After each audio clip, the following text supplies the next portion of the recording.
Welcome back to the Mystical Journey podcast. I am your host, Hervé Geneza, and this is where we investigate and explore the idea of awakening, enlightenment, this state that is beyond time that can possibly find or resolve all problems forever, permanently, and irreversibly.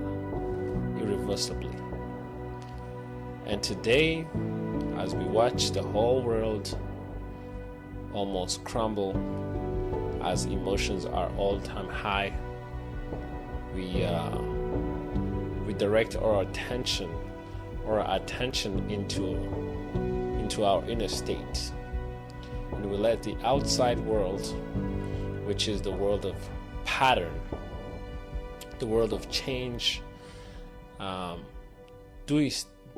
basically change as it goes, but we are actually not affected.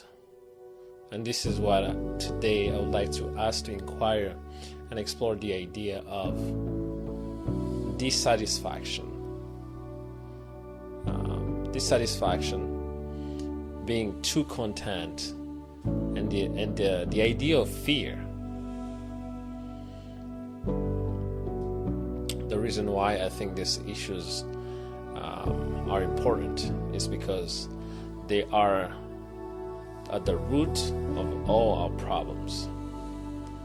Yes, this is a serious issue, and if you observe carefully with no judgment and you watch the world, you watch the state of the human consciousness, it's easy to tell that there's something wrong, that is broken, that the reason why we seems to be fighting against one another and basically hating each other, creating a world full of chaos, is because we have created a separation between the world of change, the world of pattern, and the world of permanency, the world that is beyond time.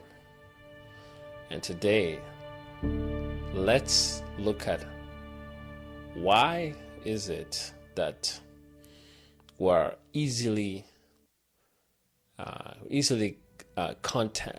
we are easily satisfied, and we're not discontent enough.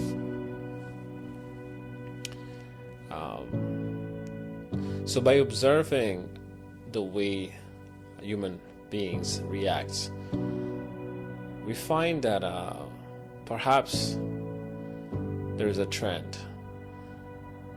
We have ideas, we have created ideas, concepts, techniques, things that are supposed to help us basically function in this world, in this society.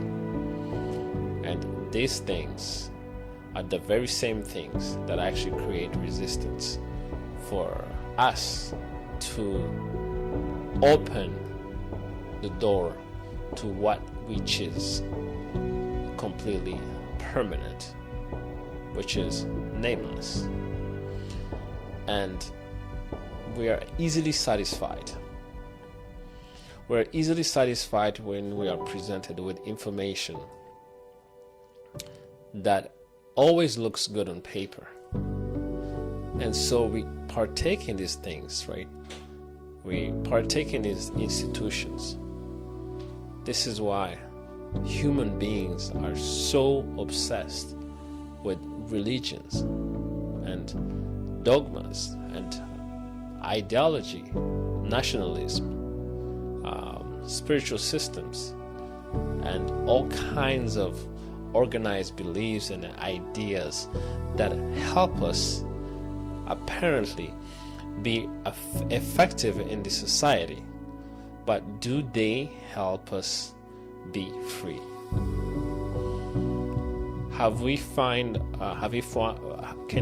a way in which we can actually be totally free, permanently, not a little bit, not partially, not somehow, not tomorrow, And I'm talking about a permanent state in which we change forever. Is that possible? Or is this all a fluke? Is it I talking to you right now? Is it nothing but a dream?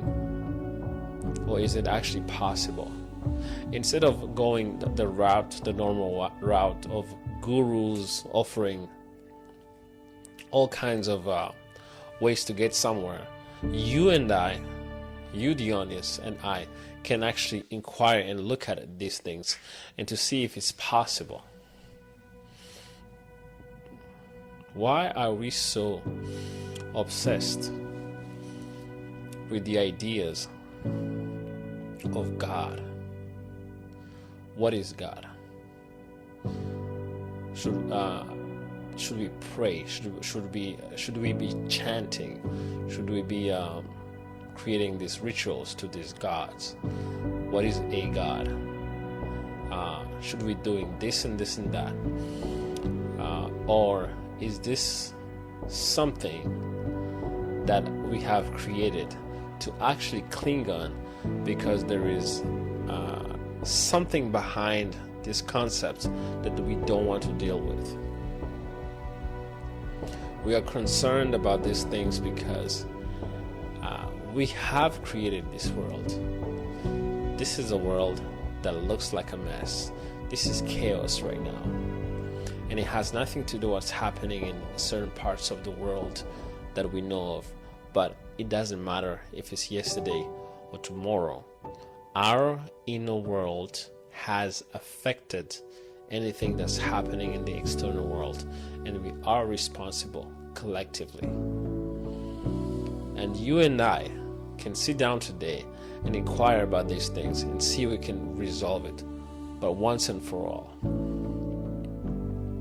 So now that we understand that we are the creators of this world, and we have created this world that we're not proud of, what is this one thing? What is this that drive, that desire to create all these institutions and dogmas and rituals and techniques for possibility of a world that is permanent, that is eternal? So should we look for more better religions and better institutions? Or is it possible that the answer to all our problems might lie beyond every system and every idea? Now, when it comes to who we are, matters to resolve this issue, and also why we actually very dissatisfied. We're also why we actually very satisfied, easily satisfied, and very discontent. So who we are is always not always what we think we are, right? And what I'm referring to is we seem to be a collective of ideas, or almost like a thought system. It's almost a system in which we have created ideas of who we are or what the world is, right? And this is, you and I have built these ideas of what the world should be. And then we have an idea about love, an idea about freedom, idea about equality, idea about this and this and that. But we don't actually know these things. So this thought system is it points out to a thing, but it's not actually the thing. So we have all these words about justice and freedom and equality, but those are nothing but words. But it points to something much greater, and that is the thing that we're trying to find out, that it can potentially actually free us forever. All right. So we are easily satisfied because these systems and these dogmas and beliefs that we create actually give us a sense of security. This is a false and illusory sense of security that we can cling on, right? And by doing that, we conform to this world of pattern, right? So to conform on a world of pattern is to simply adjust to what's out there. If basically I'm filling a form online, well, I have to fill out my first name, last name, address, and email. I'm adjusting to a pattern in order to achieve something.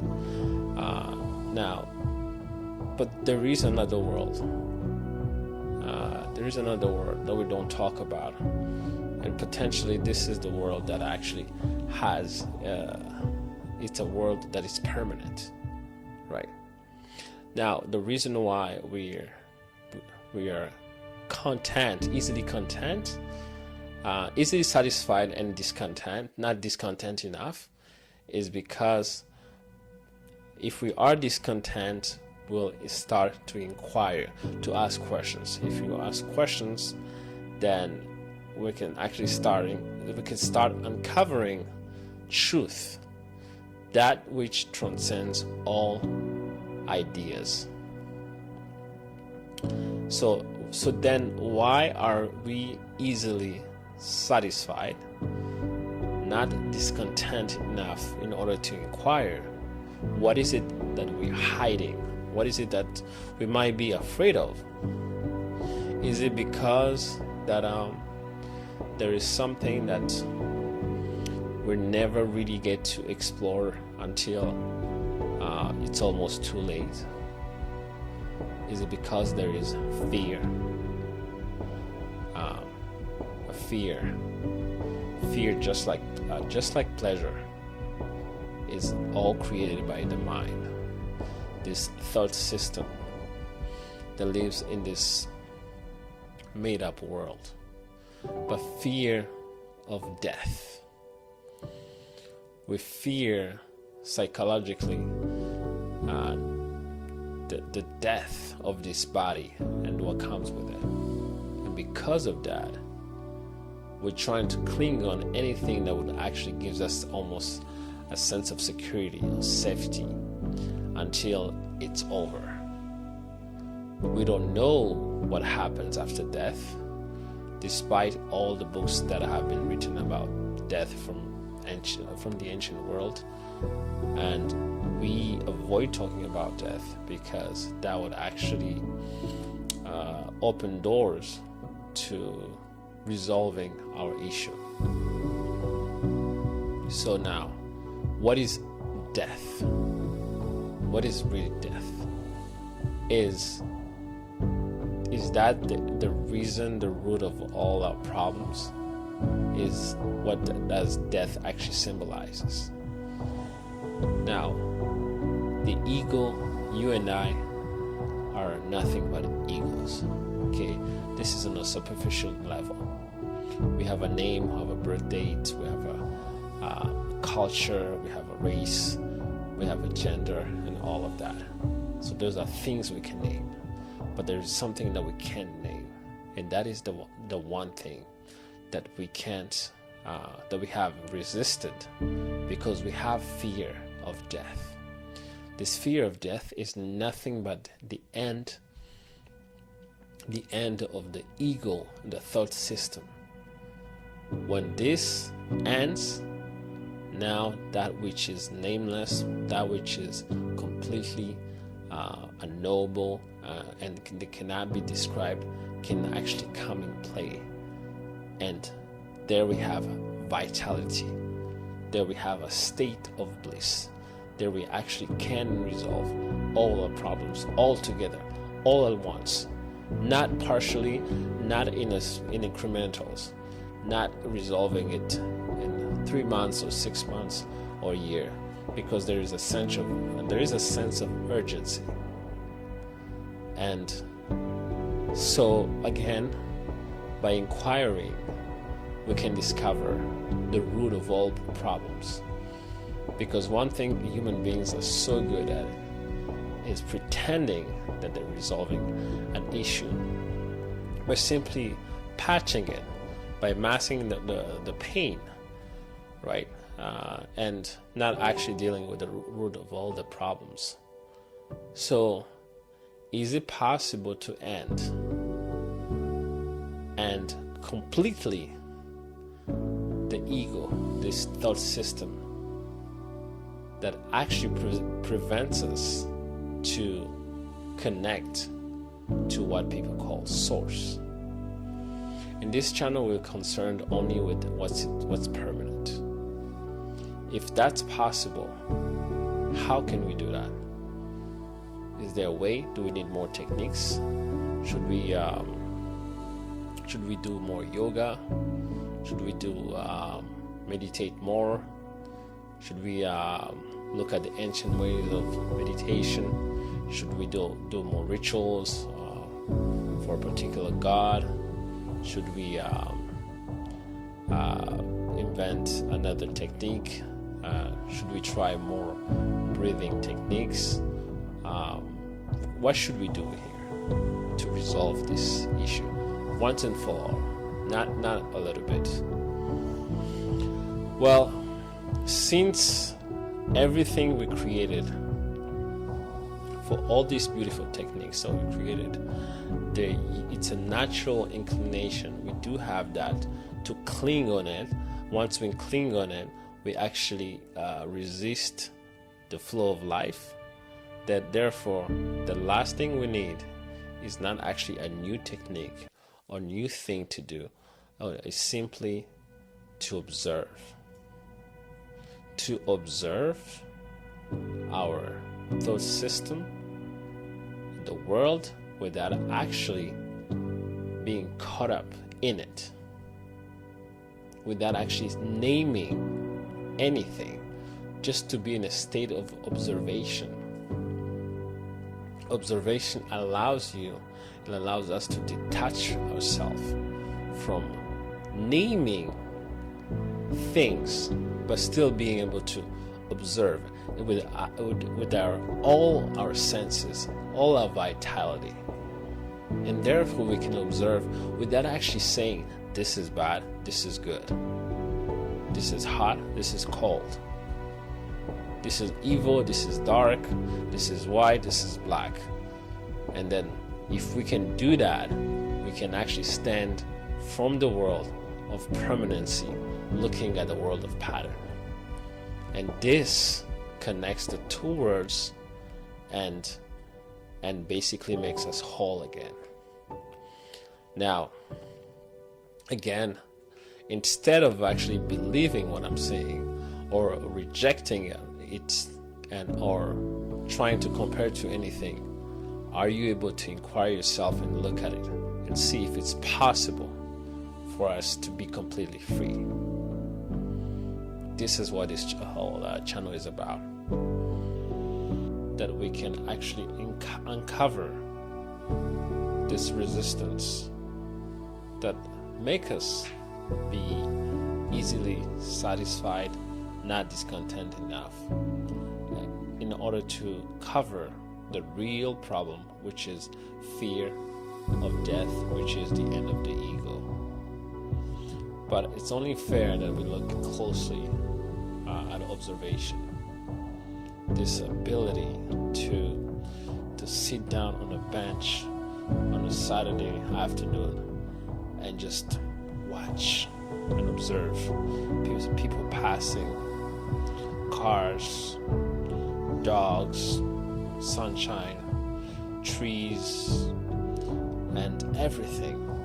The ability to just observe what's happening, but without being in it.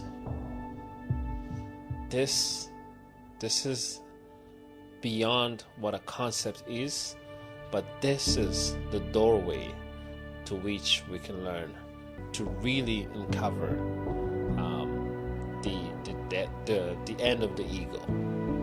Now, it has to be done completely different from anything that you learn. It has to be done instantly meaning the understanding and the realization of the problem, knowing of it, the awareness of it, and the detachment of it happens all at once. Okay, this is unlike when you go to school and then you learn in incrementals. This is done instantly and permanently. And the best way we can do it is actually uncovering that into an episode of its own, in which we look at it exactly how to observe, what observation is, and how to instantly detach. Right. So we'll cover that in the next episode. And in the meantime, please like, share, and subscribe all this content. Make sure that you don't miss any new content we actually publish on Spotify and all our social media channels. And thank you very much for watching. And I'll see you next time.